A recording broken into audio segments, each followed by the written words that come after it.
Amani and Salamu, all peace and greetings, kings and queens, my brothers and sisters. Welcome to my page. Thank you for stopping by. Today, I wanted to talk about the third part in the series, Living from the Inside Out and Being Aligned. Part one was basically talking about what being in alignment and being balanced looks like.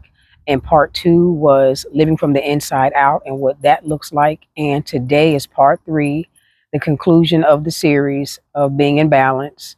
Are you lined up? And today's topic is the treasure in trauma. Not your trauma, but the treasure in trauma. Okay. There are four types of negativity that will show up in your life or that can show up in your life because negativity exists. It doesn't have to be your whole world, but we live in this world and evil and negativity do exist, but it doesn't have to be the overwhelming part of your life or in your world. So there's four types of negativity that you may experience. And the first one is childhood trauma. When you are a child and you are a minor, you have no control over the negativity that comes into your life. You are relying on and trusting on adults to care for you and take care of you. And oftentimes it's adults that cause the trauma. It could be a parent or other relative, it could be a stranger, it could be a teacher or someone that has a part in your life that plays a significant part in your life and they take advantage of that trust that you have for them as a child because you're trusting in the adults in your life and they let you down and cause some type of trauma in your life. Unfortunately, it's usually a form of abuse, uh, unfortunately, sexual abuse, where there's rape or molestation. And that is a negativity that you did not invite into your life. You are not to blame. You are not at fault. You were a child most of the time and you trusted an adult to be there for you and protect you, and they did not. Okay. Um, I want to talk about the way that you can heal from that because healing is possible.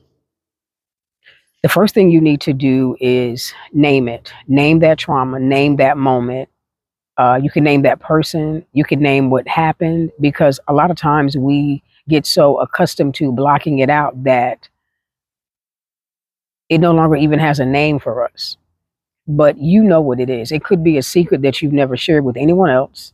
It could be something that only family and friends may know, but you know the name of it. You know that person. You may have blocked it out, but today we're going to start talking about how you can heal from that trauma. And the first way to heal is to name that trauma. A doctor can't heal you from a disease that you don't admit that you have or it doesn't have a name. Okay? You have to name it and heal from it by dealing with it. So the first thing you do is name it. Whether you name it by writing it down, whether you name it by writing a letter, whether you name it by doing video, a video like I'm doing today just for yourself, a video that you can send to them, whether you do a recording of your voice that you can send to that person. And if that person is no longer living, you can still do it for yourself. But you name the trauma, okay? The second part is finding an object that you can speak to because you need to speak to that trauma, whether it be a ball, whether it be a picture of that person, a picture of you when you were that age, whether it be, again, a letter that you can write, uh, a voice recording, a video, some of the things that I named before. That's your opportunity to speak to that trauma. Name it and find a way to speak to it. Then once you speak to it and you give it a name and you face it, you allow yourself to feel whatever you feel, whatever those feelings are, whether it's rage, whether it's anger, whether it's sadness, whether it's hopelessness, whatever those feelings are, allow yourself to feel them. Sit in that moment long enough to feel that pain. Okay? Sit in that. Allow yourself to feel it. Have that moment. Okay? And then you need to release. That moment can take as long as you need it to take. I suggest that you don't allow it to go on for more than a day. Don't start one day and then allow it to linger until the next day. Give yourself the opportunity to face it for that day. Find a day, whether it's on the weekend or it's an evening. If you feel the need to have someone with you that you completely trust, then have someone with you to hold your hand, not critique you, not judge you, not tell you what you shouldn't do, just to sit there quietly and be there with you and hold your hand through it. Then you do that. If you feel strong enough to do it alone, then you do that. But you pick the time and you give yourself that opportunity to start the healing process, okay? Because it takes time, but you can and you will, and it is available to you to heal. Okay, so you've named the trauma and you give yourself the opportunity to face it. Find an object that you can speak to so that you can speak to that trauma, and then allow yourself to feel what you need to feel for as long as you need to feel it. Just don't allow yourself to drag it on into another day. Okay, then you release that pain. You release it. You forgive yourself, first of all, for allowing yourself to believe that you could not be healed and that you had to be a victim forever. Allow yourself to begin to heal and forgive yourself first. Then give the person or the people. Now, I didn't say this in the beginning, but pick one particular trauma, okay? There may be several, there may be only one big trauma for you, but pick that one and focus on that. You can always come back at another time to face any other traumas that you may have had. And it may not be something that may seem to be traumatic to other people. That's not your concern. You're only concerned with you healing and dealing with things that you've considered a trauma in your life. Okay? So you've named it, you faced it, allow yourself to feel what you need to feel, and now you're beginning to release and you're beginning to forgive yourself first and then forgive the people involved. Okay, you can, once you begin the healing process of forgiving, you can throw the object away, you can stand on top of it, you can tear it up, you can burn it, you can do whatever you need to do to that object as a form and a demonstration of release. Okay, then begin to speak your healing and celebrate. Begin to say that I'm no longer a victim. I'm no longer stuck in this moment. This moment did happen and it happened to me, but I am not this moment. This moment is a part of my life, but it is not my life. And although I've given this trauma a name, it has not taken over my life, and I will not allow it to do so. From this moment on, I will not allow it to take over my life. I will not ignore it. I will face it, name it, deal with it, and heal from it. Okay? Then you can celebrate.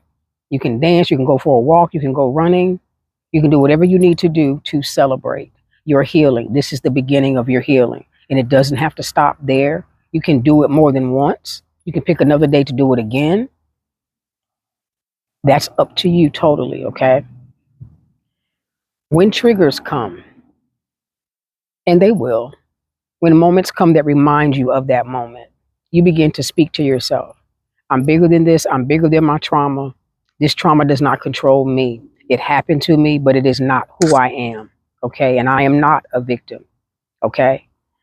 Another way that you can deal with that trigger is, regardless of where you are, we talked about a lot of different tools that you can use, and you may not always be able to get to your tools. So what you can do is just simply breathe. Breathe in through your nose and out through your nose. Put your tongue to the roof of your mouth and breathe out through your nose and in through your nose. When you breathe in through your nose, your belly expands. And when you breathe out through your nose, you bring your belly in. Okay? You can do it to the count of four. We can do it together to the count of four. Okay? One way you can do it is either put both of your hands on your abdomen, or you can put both of your hands on your heart. You can put your left hand on your heart and then put your right hand over your heart. And you breathe in through your nose, hold it, and then breathe out through your nose. Some people call it the ocean breath. Okay. I call it the healing breath or the nasal breath. Okay. Let's try it together. You're going to breathe in through your nose. We're going to do it to the count of four. Left hand over your heart, right hand over your left hand. Breathe in through your nose. 1, 2, 3, 4. Hold it. 1, 2, 3, 4. Breathe out. 1, 2, 3, 4. Let's try it one more time. Breathe in through your nose. 2, 3, 4. Hold it. 1, 2, 3, 4. Breathe out long and strong.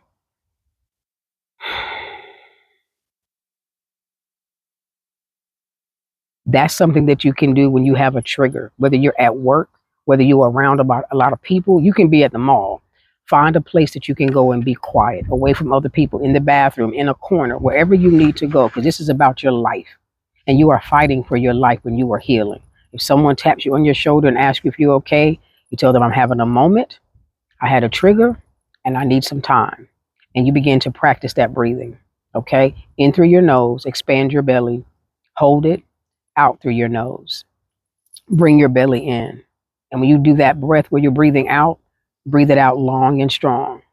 If you're doing it to a 4 count, you breathe in to 4, you hold it for 4, and you bring out for a long 4. Okay? All right.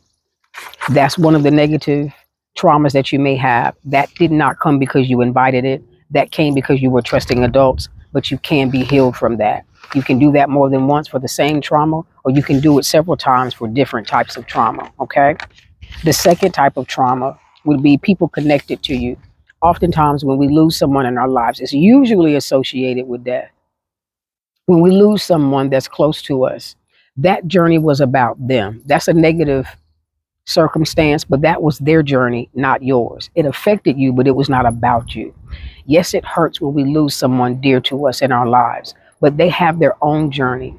Even when we're praying for people to live and to be healed, we don't know what their prayers are. I wanted my father to walk again. I wanted my son to walk again. I wanted my nephew to live. I wanted my classmates to live, but I don't know what they prayed. They may have prayed, I've done all I can do. I do not want to continue living my life in this way. And although it may hurt other people, I no longer want to be here. And I don't always believe that people really want to die, but I just don't think they want to continue to live. If you understand what I'm saying, if I have to live in this space, in this way, I don't want to do it, but I don't really want to die, but I don't know what else to do. So, the second type of trauma that comes, or the second type of negativity that comes, can come in the form of someone else that we're close to. We're connected to them. So when things happen in their life, especially when they transition, that is affects us, but it's not about us. It's about their journey, and they have to get through their journey. And we, in our pain and our frustration and our sadness at losing them, have to accept the fact that that was their journey. We can still love on them. We can still hurt, but we get up and live because that was their journey and we were able to participate in it. Don't let their last moment that you had with them be the only thing you think of. Don't let their funeral be the only thing you think of. Think of the moments that they had because they had a whole life. Think about that. Think of those memories. Find the gratitude in being able to be a part of their lives for the time that you had. Okay?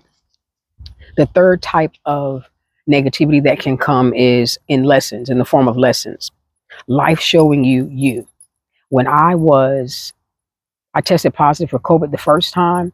That was the first time that I'd ever taken off 2 weeks at work. I always tell my mother you shouldn't have to get sick to get rest. But I had to get COVID to take 2 weeks off of work. I don't know a business, an establishment, a corporation that crumbles because you take 2 weeks off of work. Okay? So now I take 2 weeks off. Now I take a week off. If I need to be off, I take off. Okay? Because I have to be well. My job is no longer a necessity. It is an investment. I invest into this establishment with my skills, with my knowledge, with my experience, with my time and energy. And they invest in me so that I do a job that they're not willing to do. And I receive the assets every 2 weeks into my account. Okay? It's an investment. It is not a necessity. I don't live in a world where I can give you a cow to get some food or pay a bill with pebbles. We deal with money. Okay? So in order for me to earn that money, I make an investment into companies and they invest into me and we both win. Okay? So negativity can come in the form of a lesson that you learn by something that's going on with you. I had to learn. The second time, I also learned that I needed to just say no. I can't be everywhere all the time. So lessons come in a negative form. It doesn't have to be life threatening, but it comes and it appears to be negative, but it's coming to teach you about you. The last one, the fourth one, is negativity that you invited by your words, your actions, and your thoughts. When you constantly speak negativity, you bring it into your life. So you created it. Okay. So that's why it's so important for us to be mindful of what we say, what we think, and what we do, because you're inviting that into your life. So thank you for stopping by. Thank you for understanding that the treasure in your trauma is you. You are the treasure. You are that gold. You are that gem. So when tragedy comes, when trauma comes, just know that you are the treasure that you need. You are the treasure. You are the lesson. You can be healed. You can grow. You can go on. Okay? So there's four types of negativity that can come your way. One of them is based off of childhood trauma that you had nothing to do with. You did not create it. You are not to blame, but you can be healed and you can forgive. The second type of trauma comes in the form of other people. They have their own lives to live, and in their living their lives and in their transitioning, it affects you, but it's not about you. That was their journey, and they had to live it and go through it. The third type of negativity that can come your way comes in the form of a lesson. It may appear negative to the eye, but in the spiritual realm, it came to teach you something about you. There was something you needed to learn, and that was one of the ways that you would learn it. Okay. Lastly, the negativity comes because of our words, our thoughts. We have to change the way we think, change the way we speak, so that we can change the way we live. Thank you so much for stopping by, spending time with me, and lending me your ear. I pray that there was something that I said that resonates with you. I pray that you begin to heal. I pray that you understand you have the power to heal. I pray that you understand that you are the treasure in any trauma that comes your way. And it's not your trauma, it's trauma that happened in your life. Okay? Thank you so much. Be well, be great, be beautiful because you are. But most of all, be grateful and be you. Thank you for stopping by. Uh, think about it like that. And I will see you soon. Take care.